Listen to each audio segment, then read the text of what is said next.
Hello and welcome. My name is Carol Carter and I'm the founder and CEO of Global Minded. This is part of our Global Minded 2021 virtual event, and we're delighted that you could join us. This week, there is a focus throughout the week on leaders, inclusive leaders in higher education.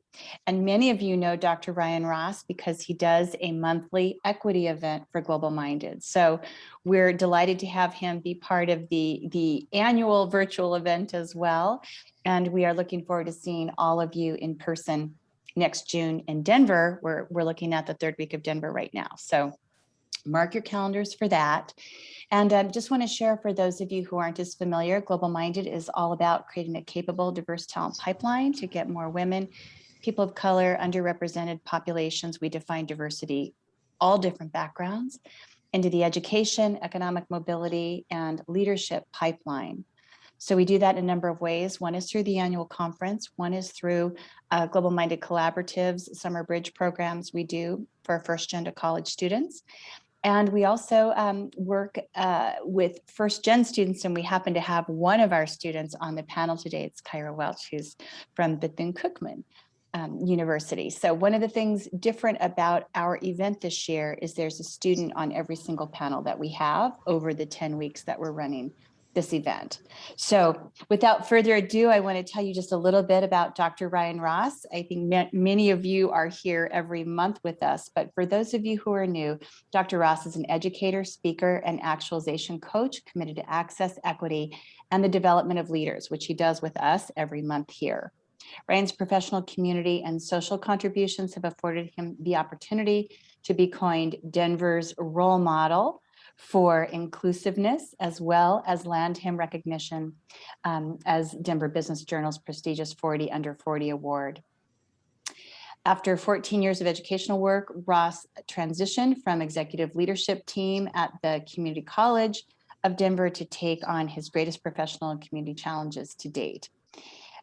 He is now at the Community College of Denver, and he runs all their diversity and inclusion programs, but he does also, on behalf of the college, a lot of work nationally.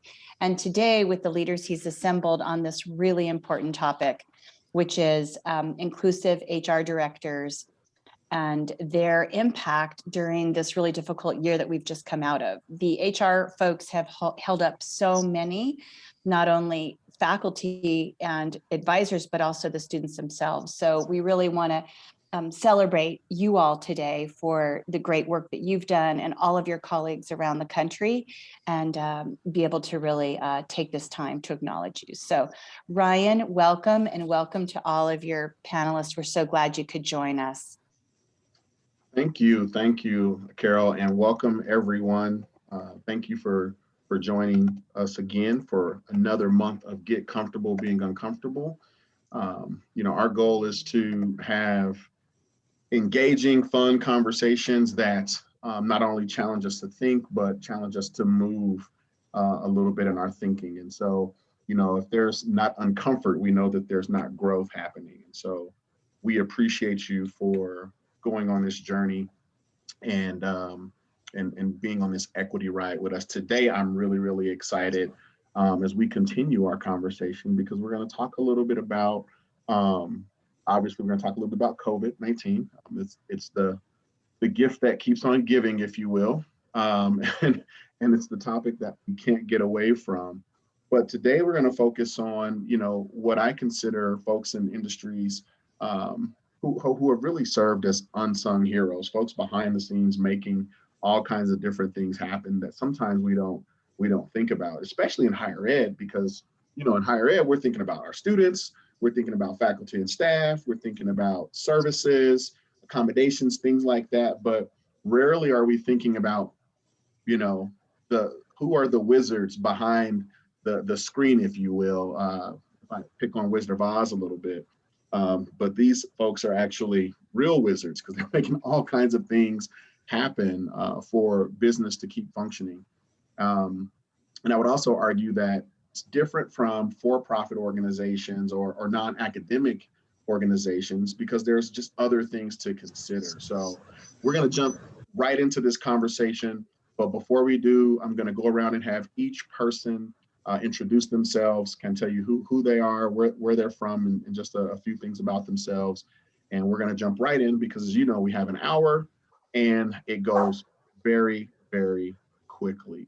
So first and foremost, one of the things I really appreciate about our work is when it comes to students, we really follow the philosophy, nothing about them without them. And so we have these conversations. Having student voice is so important. And so the first person that we have introduce themselves to us today is Kyrah Welch.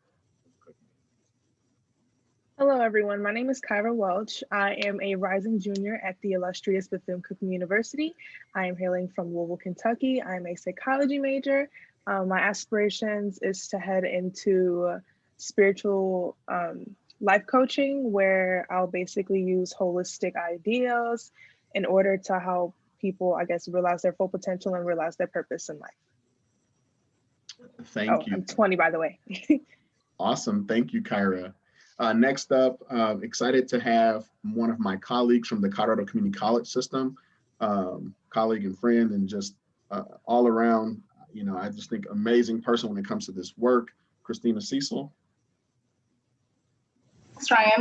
I'm Christina Cecil, Chief Human Resources Officer at the Colorado Community College system. I am not going to tell you how old I am. I've been with CCCS for a little over 10 years now, and my background is in industrial organizational psychology. And I'm happy to be here today and talk a little bit about all the things that we've been doing for the last year. So thank you. Next up, we're going to slide to the West Coast, the coast with the most, they say, and have Cheng Ho, is it Ho? Yeah, it's Hao. Yeah. Hao, Cheng Hao, I'm sorry about that. Cheng Hao introduced himself. Hi, everybody. My name is Cheng Yu Hao. I'm from the County of San Mateo Community College School District. Born in Taiwan, grew up in California. It's a great place to be. I'm very happy to be here. Again, I'm not going to disclose my age, so following the lead from Christina. But other than that, it's great to be here to talk about how we can infuse equity in what we do on a day-to-day. Right on. Thank you, Cheng. Thank you so much for being here. And I'm not going to disclose my age either, but what I will tell you is every Friday, I fully believe that it's my right to turn 21 again for the weekend, so I can get out and enjoy Colorado's good weather when it's not raining like we're in Seattle. But last but not least, I want to have our panelist, Bill Dial, introduce himself. We already know that I think we have Texas in common. So Bill. Good afternoon, Dr. Bill Dial. I'm Chief Human Resources Officer with College of Southern Nevada, but have actually served Colorado Community College System, Dallas County Community College System, and Metropolitan Community College in Kansas City, Missouri. So I've been around, started this position, actually came here, I think 3 or 4 weeks before the pandemic hit. So it's been an interesting year.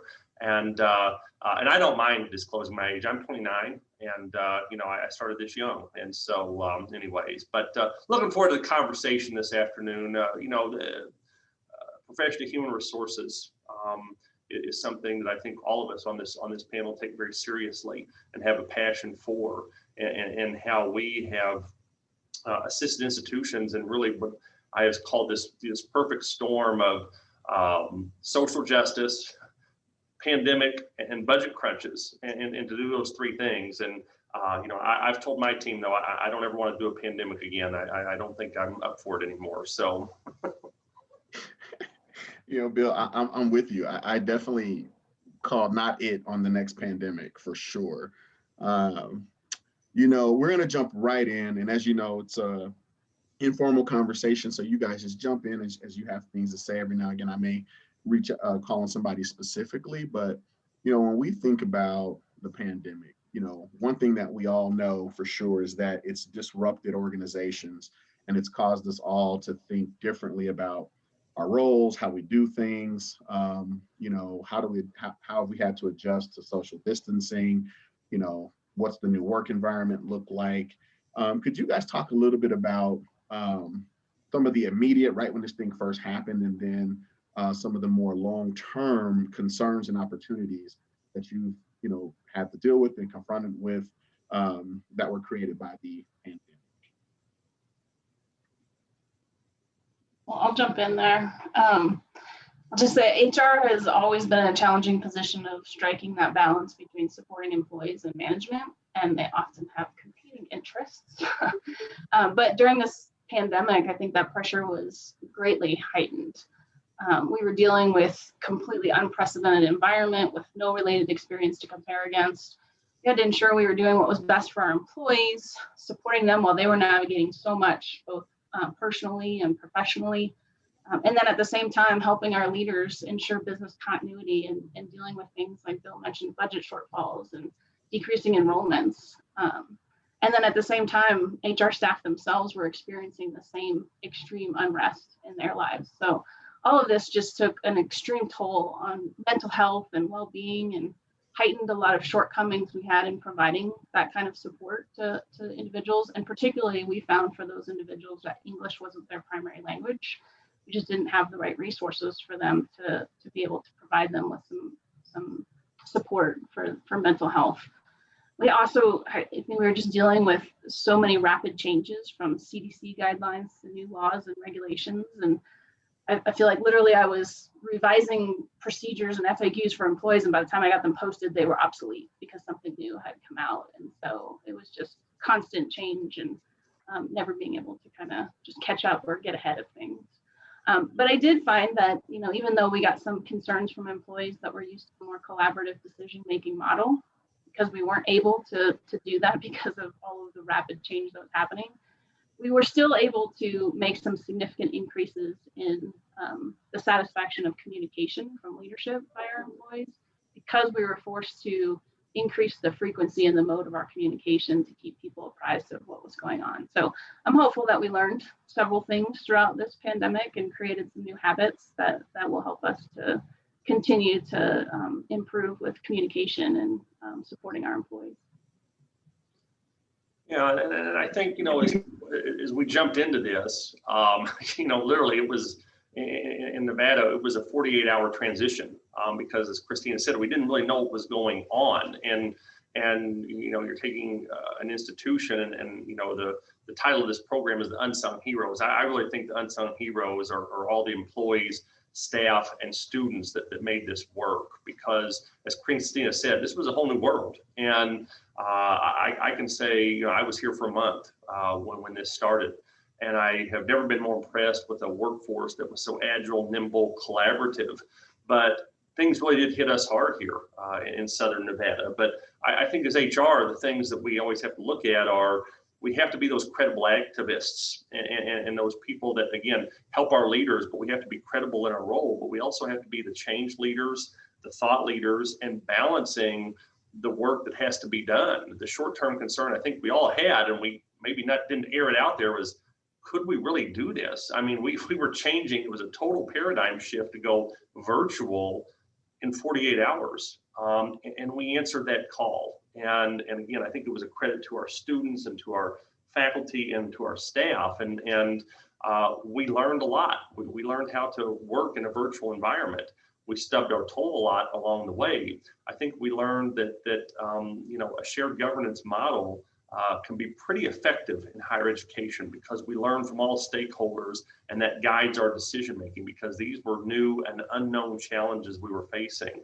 And then ultimately, I think we also found that we as HR truly do lead our people and create environments to help our people be successful. Well, from a student's perspective, I would definitely say at the beginning, it was kind of scary because we weren't sure what was going on. Everything that we learned from the news, from social media, and you know, that tends to have like a fear mongering kind of like spread. So a lot of people were panicking. And then with sudden moves from campuses, like a lot of us weren't allowed to stay on campus. So everyone was rushed home. And me personally, like I stated earlier, I'm from Louisville, Kentucky, but I attend school in Daytona Beach, Florida.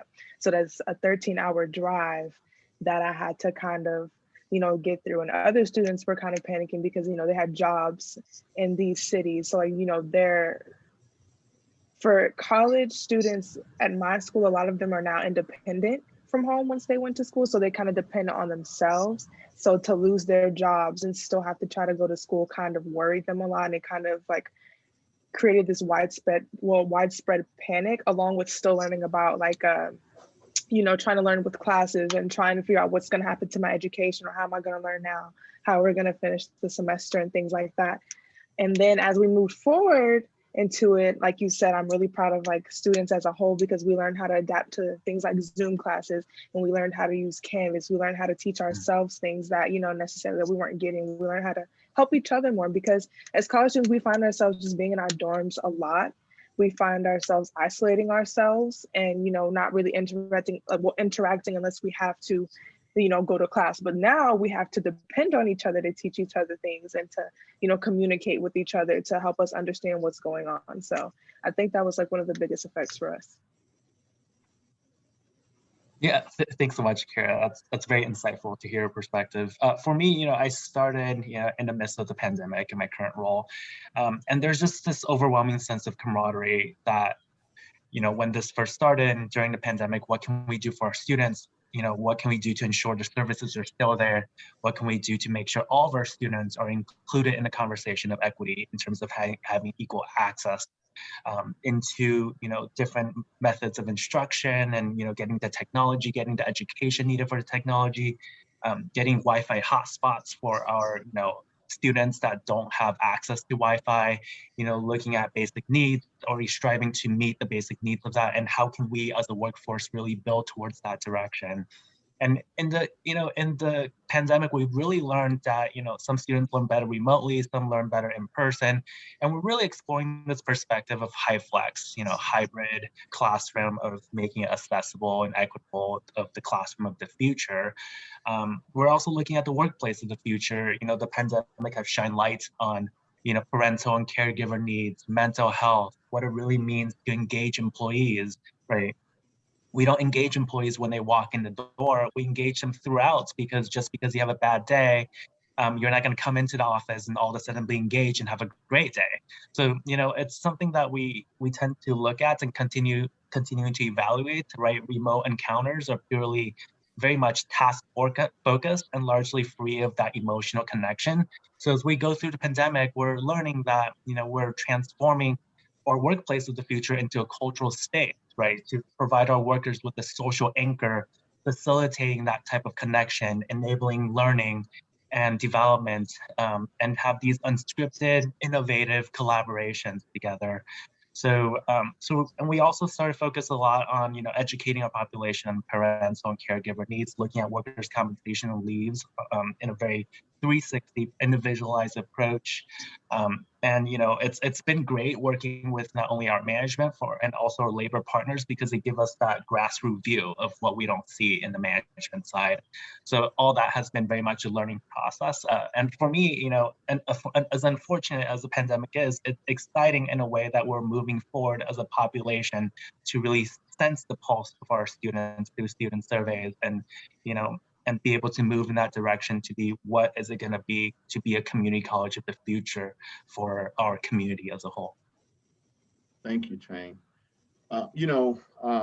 As higher education professionals in general, they had to be concerned about employees' health, about their well-being during the pandemic.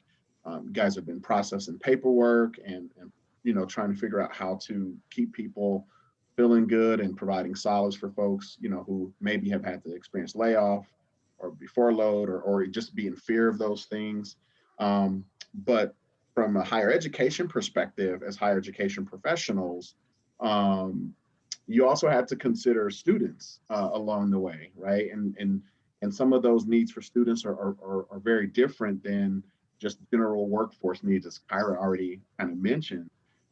In your opinion, how would you say higher ed had to shift or think differently to ensure that student success was a part of the conversation, and not just kind of the strategic business drivers? And then Kyra, I'll have a specific follow-up question for you after we kind of go through this question. And let's pick on Christina to start this one off for us again.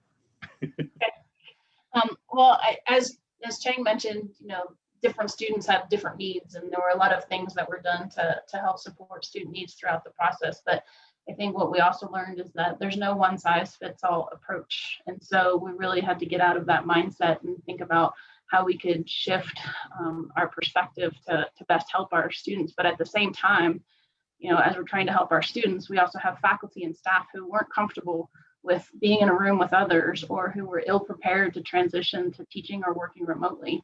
And so we had to make sure that we were supporting our faculty and staff as best we could so that they could help support our students. So being able to sit down and have conversations with them, or virtual conversations with them, to talk about their needs, and as well as the business needs of what we needed to happen, so we could come to some agreements and figure out what would make people the most comfortable to be able to support as many as we could. And so it helped us to rethink processes, flexible schedules, office reconfigurations. There's a lot of things that we were able to work together to help make sure that our faculty and staff were comfortable, and for those that needed to be on site to support our students, that they were comfortable and safe as well, and so that we could continue to provide as best support as we could for our students.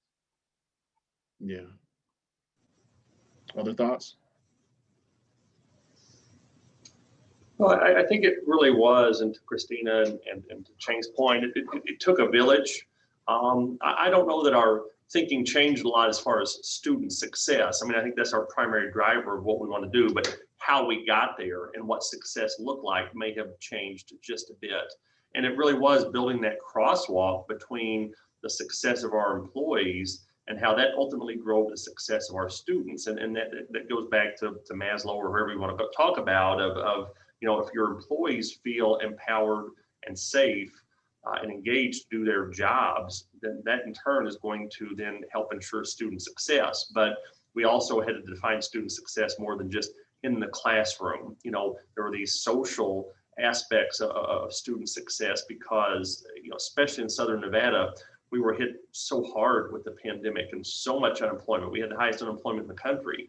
And so it was this collaborative effort between our senior leadership and then cascading down throughout our organization of how do we get resources out to students? And it was really amazing to see the community come together, and then also then support our faculty. As Christina said, it was sort of a new experience for them to have to teach totally online. But then again, that was so important for student success from the academic side, but then also from the student affairs side, that socialization piece, that social development piece. And so what I saw was truly this, it takes a village sort of approach, and considering so many things that we had to take into account so that our students would be successful. Thank you. Cheng, any thoughts? Yeah, the beauty of participatory governance is that we really get to listen to the voices of different stakeholders and to really get the sense of the pulse of what our workforce is looking for. So as a result, we have a professional development academy that focuses on working remotely, work from home technology. Do we know how to utilize different technology? How to be healthy and mindful, both physically and to the mind, and how do we lead teams remotely as well? And that really, empowered our workforce to, not only be equipped with the knowledge of Word, Excel, and PowerPoint Office Suite softwares, but also what can they do to really help with their anxiety, stress, anger, and grief of what they're going through during the pandemic. And in terms of student success, we very much pay attention to the student pulse surveys we've been sending out. So what do students feel like we can really embrace? It's one thing to have participatory governance, like making decisions, but it's another perspective that is very much needed in the room is to have that student pulse survey to say, hey, what do students feel in terms of in-person services, or will they want a hybrid service? And etc. Are they comfortable accessing these services, right? We can all think in a room of what students may need, but we're once upon a student, right? We can't speak on that student perspective. And we're seeing trends of students preferred in-person services for libraries, academic counseling, and tutoring, but less so for financial aid and A&R, admission and records, personal counseling, and cashiers. So, looking at that together, now we can frame as a workforce of how to best serving our students while paying attention to what's needed to get our employees that have that peaceful, mental, healthy mindset to be able to do such. And part of that is, working with a lot of our return to work teams in HR, making sure we work closely with, student support, student services. We work closely with instruction and very closely with labor partners as well, because together we have this beautiful mindset of participatory governance. But with that student infusion of what the student pulse surveys are telling us, then we really know how to go forward. And we plan to continue to take these surveys because all of our students are very much different, and the comments reveal more so sometimes than the numbers themselves. But we can utilize the data to see trends, but at the same time not sacrifice a lot of the quality of the individualized responses that we've been getting from our students. Thank you. The communication with students was really critical throughout this pandemic and this last year. Kyra, could you talk a little bit about just how you as a student, your experience receiving the communication, being able to check in quickly and get the kind of resources you need, like what went well, what didn't go so well, and just kind of what have you learned as a student through this process, experiencing the pandemic? I have to answer this question a bit carefully for the simple reason that I attend an HBCU. And because I attend a HBCU, things operate slightly different sometimes. So at other universities, it might be a little bit easier and it might be more effective, while at mine, it may not be as effective just because of how students might react to it. So definitely, I would say my university is a bit, dated a little bit on a lot of the way we teach. Like, we still had professors using whiteboards and chalkboards and things like that. We had math professors who had no idea really how to use Canvas, or whenever we had online assignments, they didn't really resort to that because they were more of the traditional pen and paper professors. So when we did go offline, the communication kind of went silent. It was almost confusing because there were a lot of professors who weren't prepared. And I feel like, at other universities and certain universities, it might not have been as easy to kind of hurry up and get that on track, especially if you weren't, mentally prepared for that in the beginning. So I would definitely say communication was very, very shaky. Because communication was very shaky, it was kind of hard to kind of establish a communication. But whenever we did, we resorted to polls and emails and even using GroupMe and other forms of communication like Canvas and things like that. So once we kind of got our footing off the ground, communication got a lot better, but it still wasn't perfect. Because there were a lot of professors who just kind of gave the work and didn't try to communicate, or they would, send emails and they wouldn't see the emails for days. And if you called them on the Zoom, can you please check your email? They say, okay, I get to it, but it would still take them a long time. And, as far as financial aid goes, I personally, from personal experience, especially everything I've dealt with this semester, I would definitely say that I would prefer in person, because trying to get a hold to those, especially dealing with FAFSA, and FAFSA was connected to money, it's how I'm paying for school. So, not being able to get a hold to them, it's affecting how much I owe the school, and, how much money I can get from FAFSA and how much, I don't have to come out of pocket for. So not being able to get that communication straight kind of put a financial stress on me. It had me worrying about, well, am I going to have to pay more because I'm not going to get as much? Or, am I ever going to get a hold to financial aid? I'm still struggling to get a hold of financial aid. So even, after the whole, semester is over, I'm still struggling with that. And then trying to get a hold to, counselors and things like that. A lot of people were just trying to do Zoom. So it's Zoom isn't as personalized. It works when it works and it works in good settings. But as far as me trying to genuinely come across, it's a little bit harder for me. So I would definitely say that communication was a super rough patch, especially at my university. And it's something that I think should be looked at a little bit more, probably try to extend or do more polls on how you would like to communicate, rather than, is just the communication effective? What communication is working that way? So the students can become more engaged. Because right now, like I'm seeing a lot of my friends, you know, they're not returning, not even to the university, but just not to college in general. They're kind of giving up because they feel like they don't have any direction. They feel like, you know, there's no one that's going to help them. So, you know, it's kind of hard to get help from people who are, you know, trying to learn as we go as well. So that's kind of what I've been seeing. Thank you. Yeah, you know, the whole concept of building the ship and sailing it at the same time is a whole lot easier said than done, you know, and Kyra, your point, um, you know, making me shift gears a little bit, you know, to think about equity, right? And so when we think about equity, you know, it's an important conversation that we're having in higher education. As professionals, as a student, what have we learned, right, about where we are as it relates to equity because of the pandemic within human resources? What do you think we should be considering about making our environments equitable in terms of being an equitable workforce, equitable for students?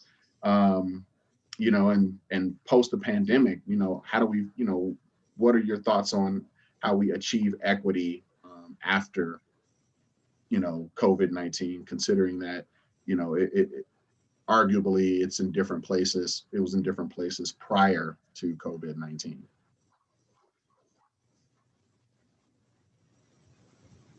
I Cheng? think that Oh, go ahead, Kyra.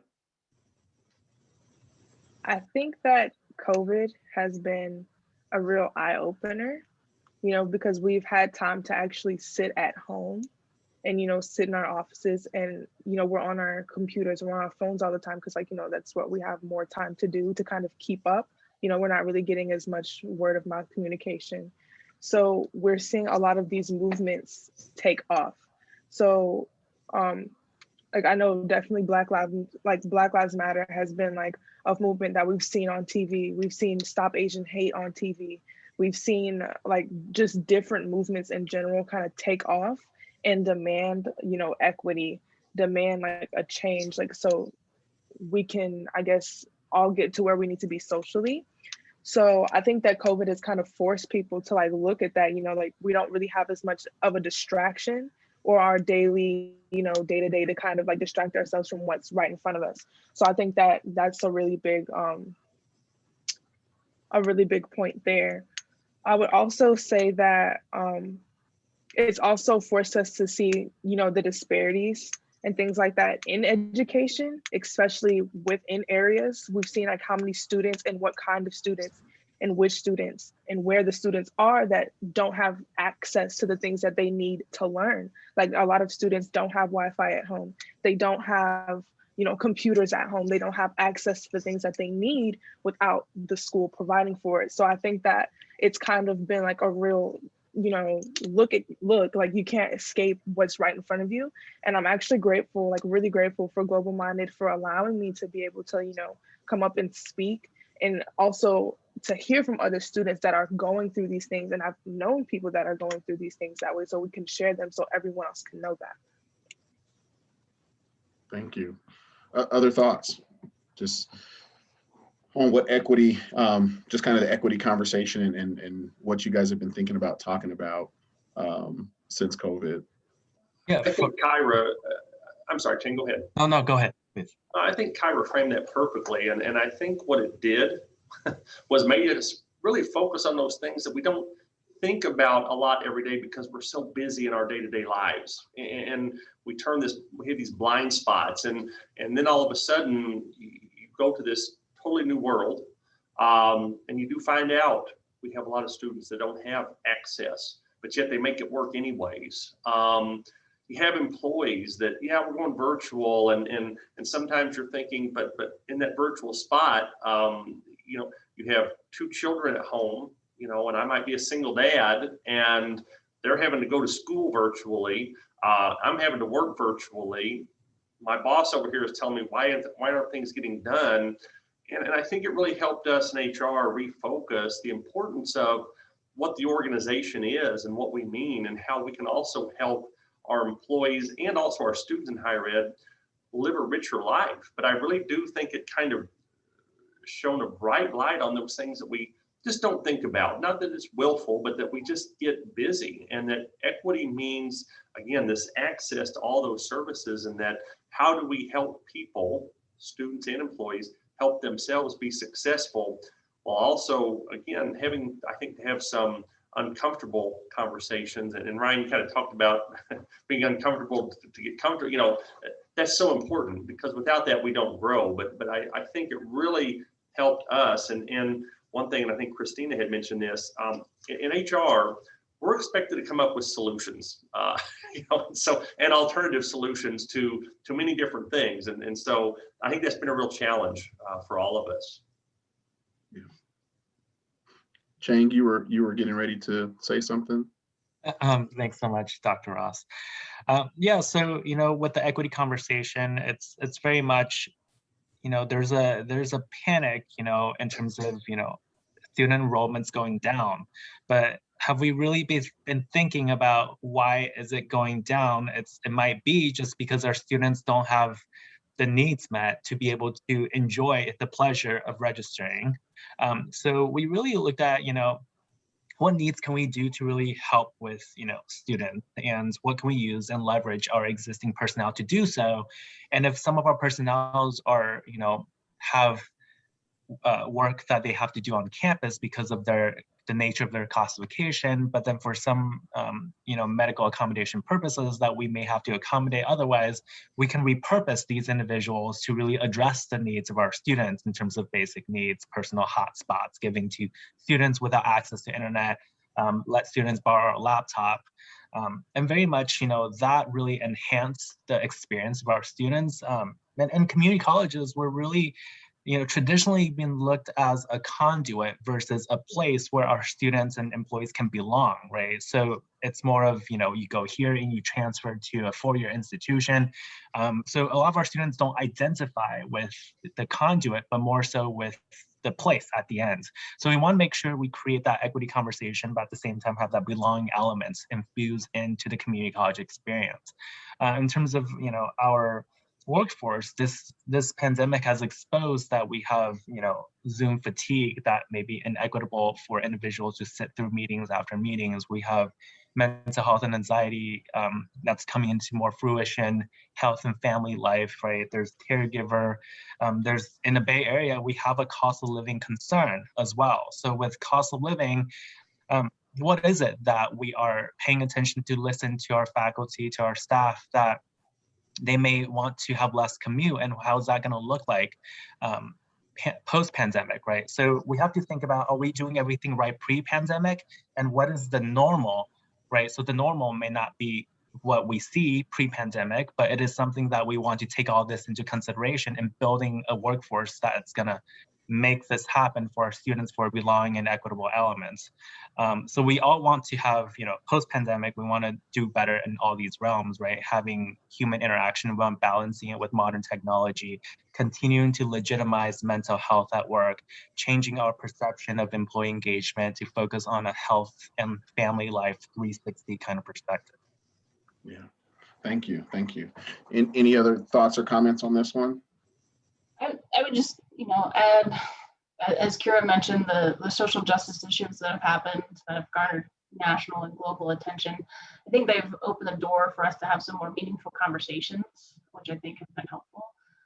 But as far as the pandemic is concerned, you know, I think we were able to, with all these Zoom meetings, get a glimpse into other people's lives that we didn't have when we were working, and things that we didn't pay mind to before. As Bill said, just all the additional pressures that people have from home, from not having a dedicated workspace to having kids at home to working dogs, everything that we've had to deal with over this past year. And I'm hopeful that it will allow us collectively to change our mindset and understand the holistic and equitable perspectives of decisions that we make going forward, so that we can continue to just remember that everybody's situation is a little bit different, and we need to make sure that we're taking everybody's whole person into consideration as we're trying to support our students and trying to support our staff that are supporting our students, and so that we can all be successful. Thank you. Yeah, and there's great points, everyone. You know, and as we're talking about equity and to Christina's point of looking at the whole person, right? How have you got, what conversations or how have you been balancing staffing needs or faculty needs in terms of accommodations, to ensure that, employees have what they need, but also balance that with the thought about, having apprehension about coming back to campus. What does that look like?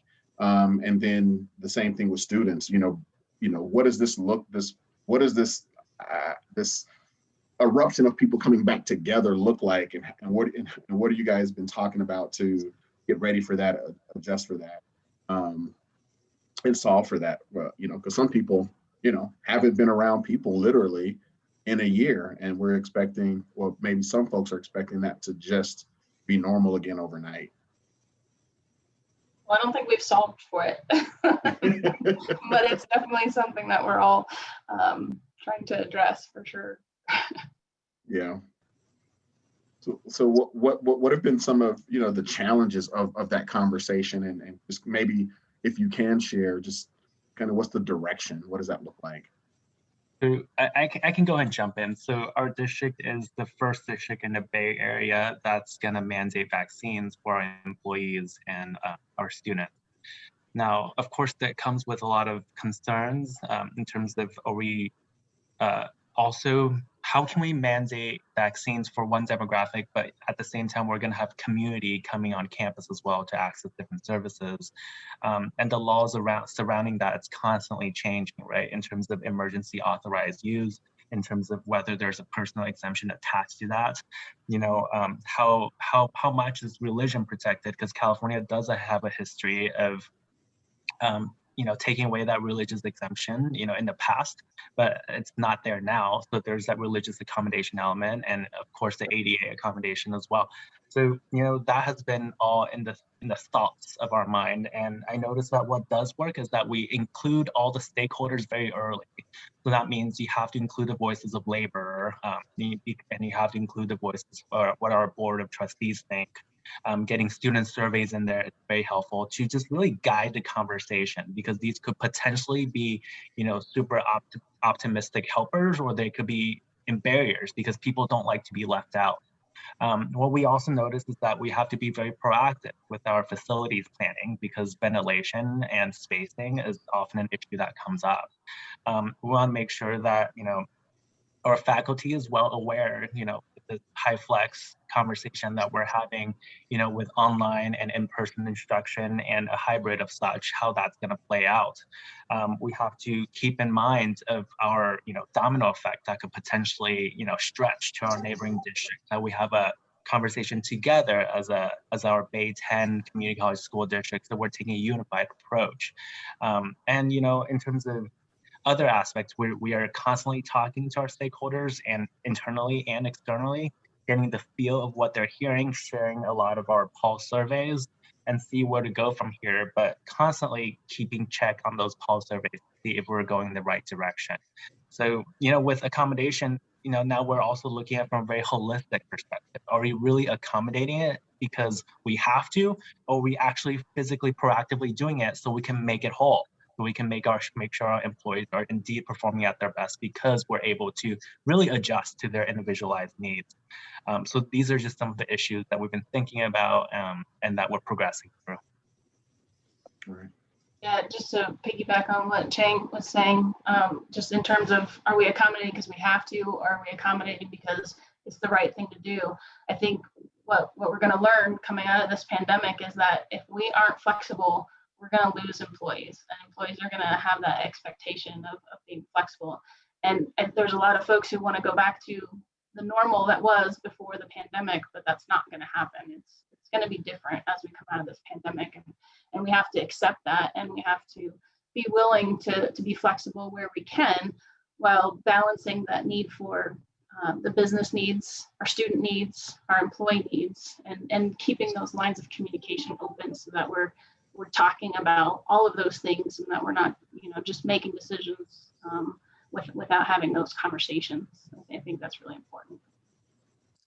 Yeah, and I think modeling empathy, and we've used that word a lot, of empathy, flexibility, and communication.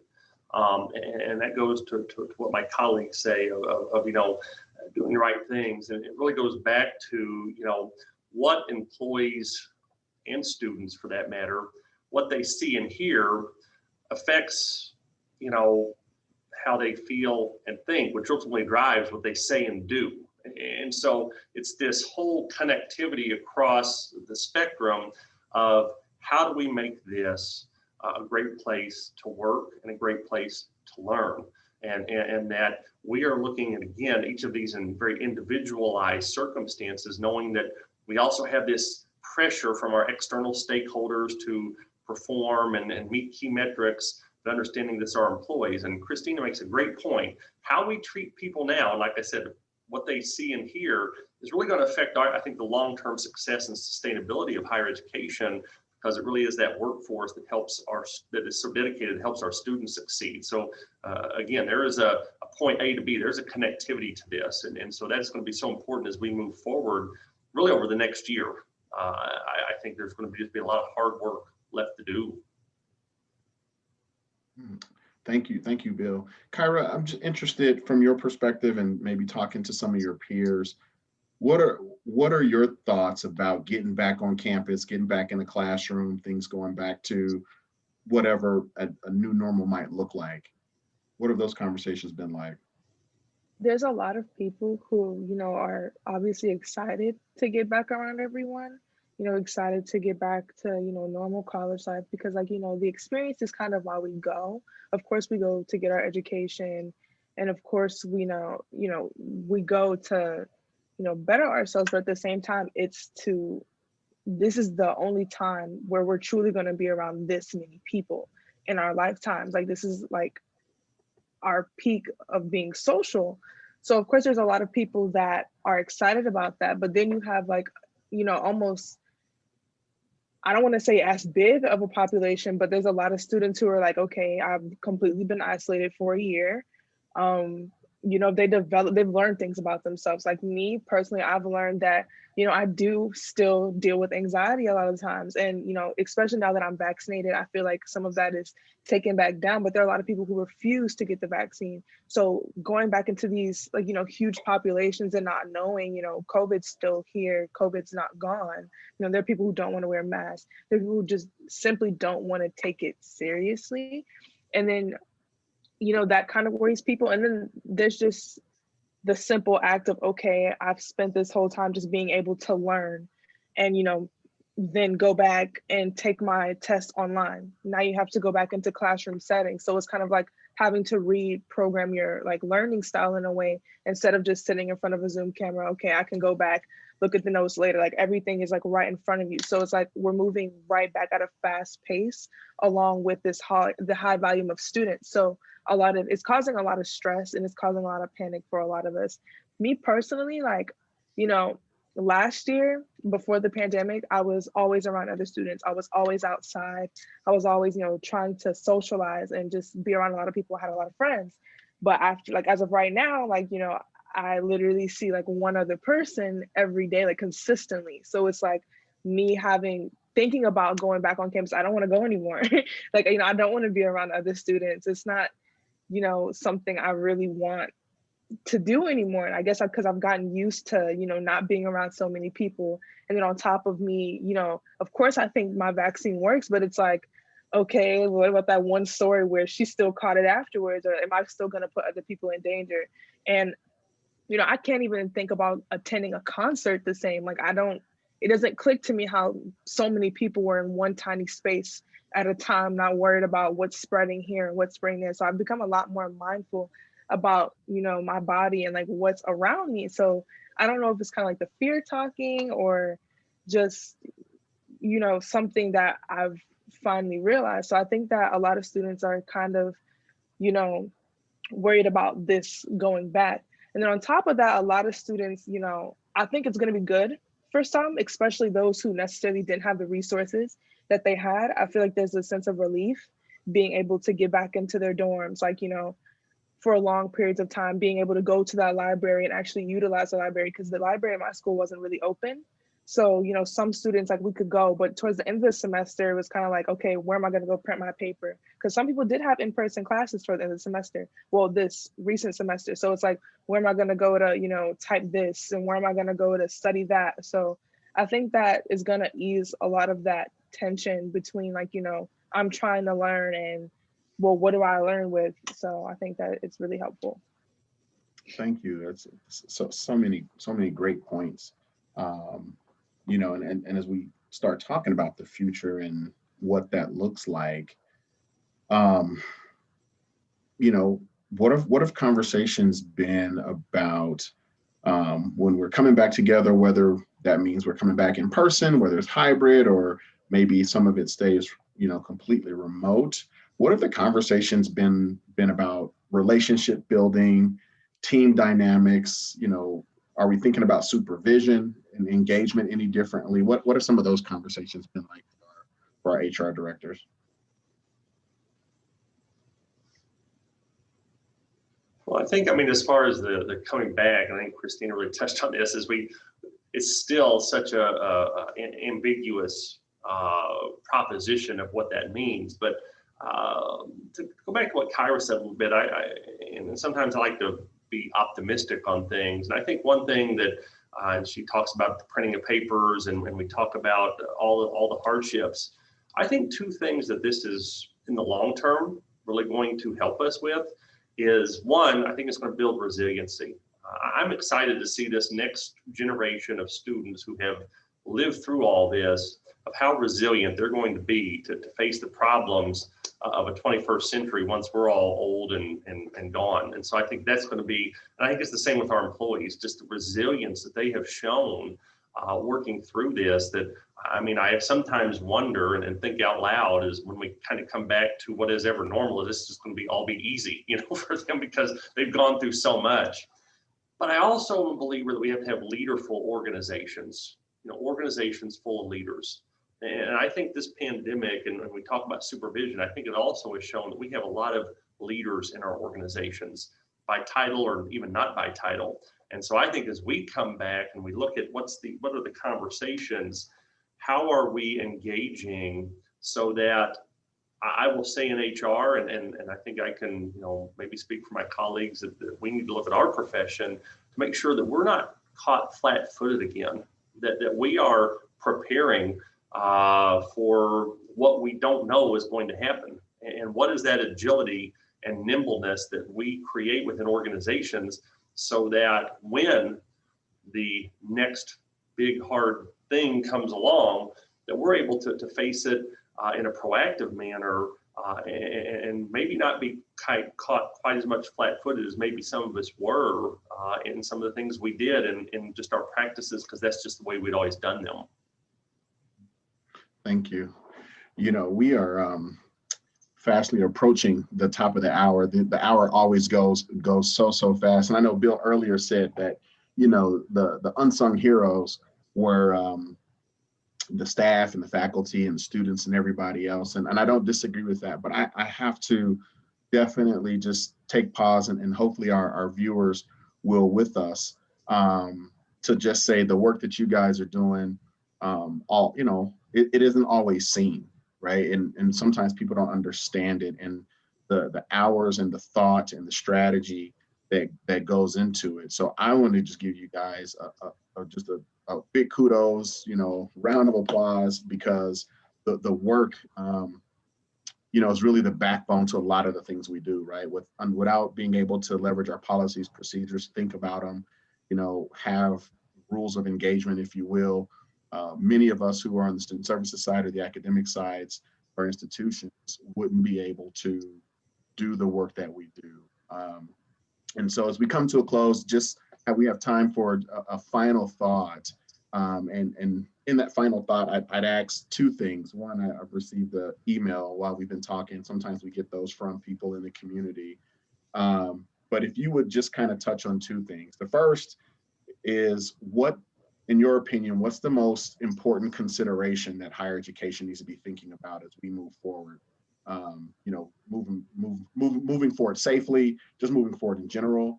And then to the question that I received is, as individuals who, from a human resource perspective and from a student perspective, who are just experiencing so many moving parts, doing so many things, thinking about so many people, how have you been taking care of yourself, and what advice can you give to others out there who are kind of managing some of the same things, thinking about some of those things?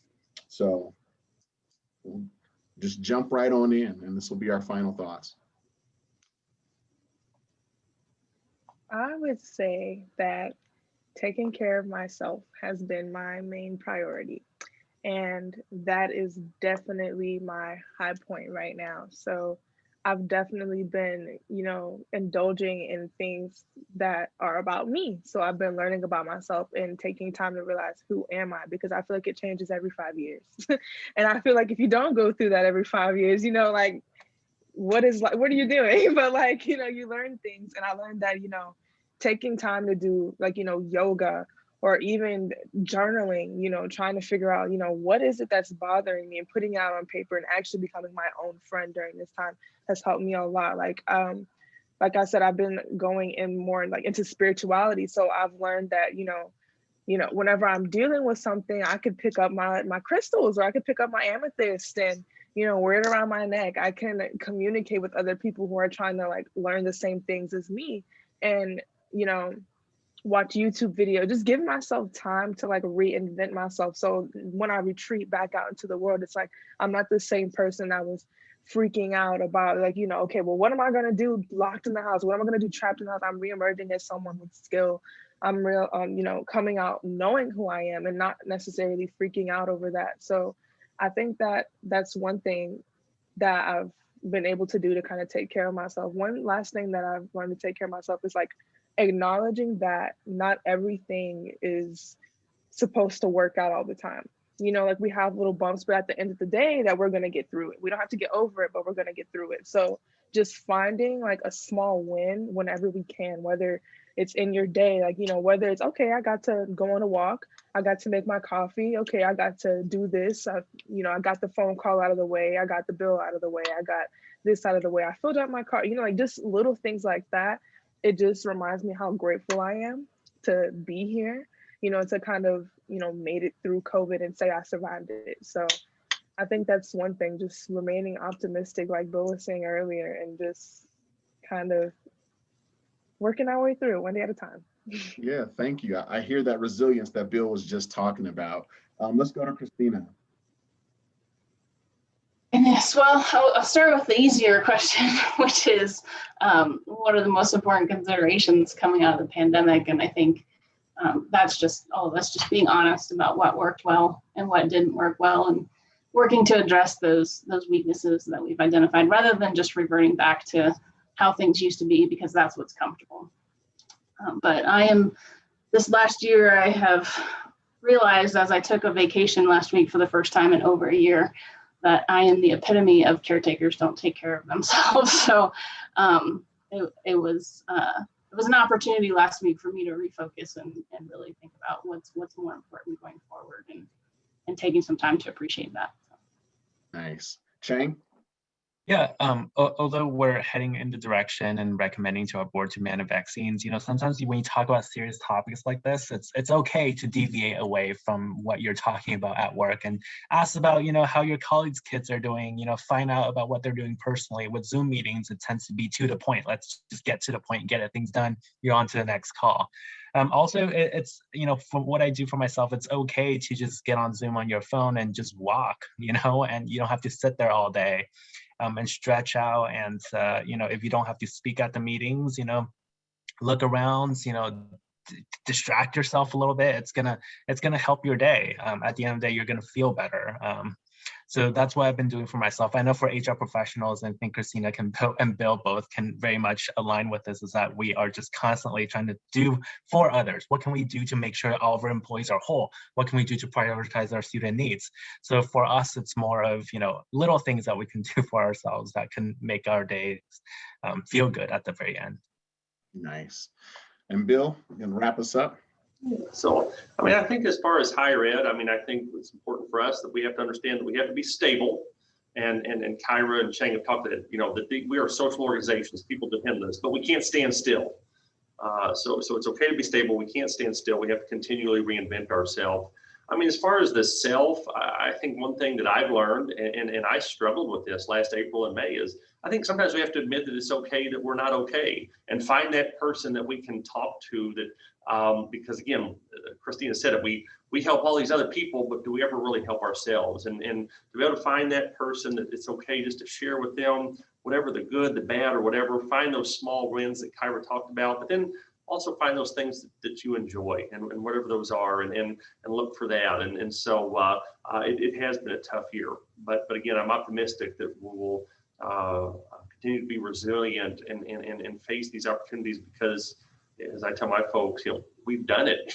We've done it for a year we didn't know. So I think that would probably be my my very small perspective. Well, thank you. Well, again, thank you guys so much for joining us with this month's edition of Get Comfortable Being Uncomfortable. It was such a great conversation, and really, really appreciate all that you do. We have hit our time, and just appreciate your time, talent, and expertise that you've given and shared with us today. With that said, I'm going to turn it back over to Carol Carter from Global Minded, but I wanted to really quickly again say thank you to the Colorado Community College System, Global Minded, KPMG, and everybody else that makes this possible, and most importantly to all of you who believe that this equity conversation and this equity work is so important to propel and move us forward as a society. So guys, thank you guys for tuning in. Carol? Thank you so much, Ryan. And I just want to give you all a couple of highlights of some additional things that are yet happening this week.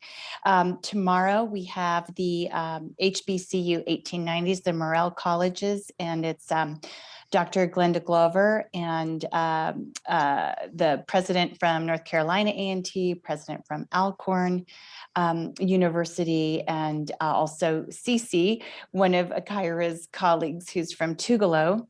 And we're going to have a conversation about some of the inequities, even as they exist in the land grant colleges, and how little funding some of those colleges have had over the years, and also some of the ways in which right now some of those colleges are being compensated for some of the things they haven't had for years. And then on Thursday, we have Dr. Susan Swayze on infusing diversity, equity, and inclusion across the curriculum with a number of different thought leaders from health to technology, STEM. And then finally, we're going to end the week with one of our colleagues, Jose Rodriguez from KPMG, and he's going to lead a session called Latinos as Inclusive Leaders in Higher Education. So that's the rest of our week. And I want to invite you to all of those. And then we will have the link to this session in our newsletter tomorrow.